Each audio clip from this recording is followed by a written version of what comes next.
Kung naghahanap ka ng best phone for gaming at pang vlog ay nasa tamang video ka. Dahil magmula 15k hanggang 20k na budget ay naghanap tayo ng smartphone na talaga namang napakasulit bilhin ngayon.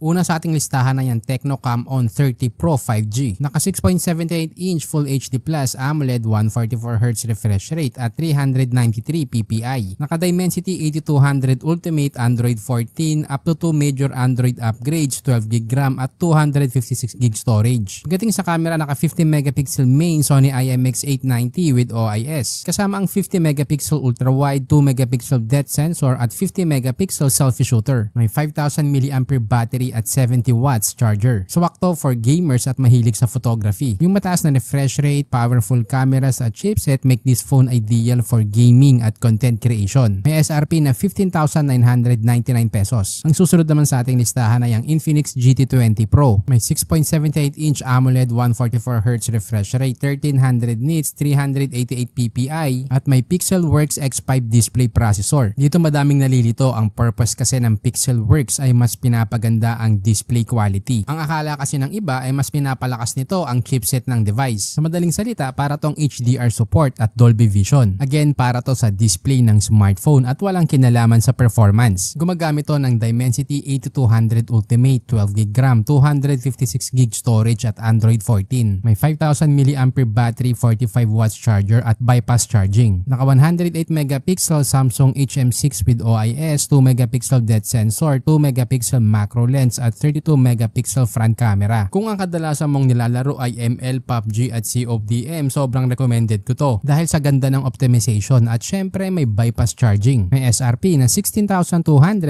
pesos. Andyan din ang Poco X6 Pro. May 6.67 inch Flow AMOLED 120Hz refresh rate, Gorilla Glass 5 at 446 ppi. Naka Dimensity 8300 Ultra, 8GB RAM, 256GB storage, Android 14 at merong 3 major Android upgrades. May 64 megapixel main, 8 megapixel ultra wide, 2 megapixel macro at 16 megapixel front camera. Ka 5000 mAh battery at 67 watts charger. Compared sa dalawang nauna, mas malakas ang chipset nito. Kaya bagay sa heavy games at kung gumagamit ka ng emulator. May SRP na 15,240 pesos. By the way, lalagay ko na din yung link sa description kung saan mo itong mabibili at official yan. Gumawa din kami ng FB group na smartphone tips. Kaya kung ayaw mong masayang ang pera mo sa pagbili ng maling smartphone, mag-join ka na at kami mismo maghahanap ng best option at price para sa'yo. Susunod ay ang Samsung Galaxy A55 5G. May 6.6 inch Full HD Plus Super AMOLED 120Hz refresh rate, 1000 nits at Gorilla Glass Victus Plus. Naka Exynos 1480, 8GB RAM, 256GB storage, Android 14 at hanggang 4 na major Android updates. At eSIM ready. May 50 megapixel main with OIS, 12 megapixel ultra wide, 5 megapixel macro at 32 megapixel selfie shooter. Dagdag mo pa ang IP67 water and dust resistance, 5000 mAh battery at up to 25 watts ang charger. Kilala din ng Samsung sa ganda ng camera at reliable yung brand. May SRP na around 20,000. At sa huli, andyan ang Poco F6. May 6.67 inch 1.5K Flow AMOLED 120Hz refresh rate, 446 ppi at Gorilla Glass Victus. Ka Snapdragon 8S Gen 3, 8GB RAM, 256GB storage, Android 14 at hanggang 3 major Android upgrades. May 50 megapixel main camera with OIS, 8 megapixel ultra wide at 10 megapixel selfie shooter. May 5000 mAh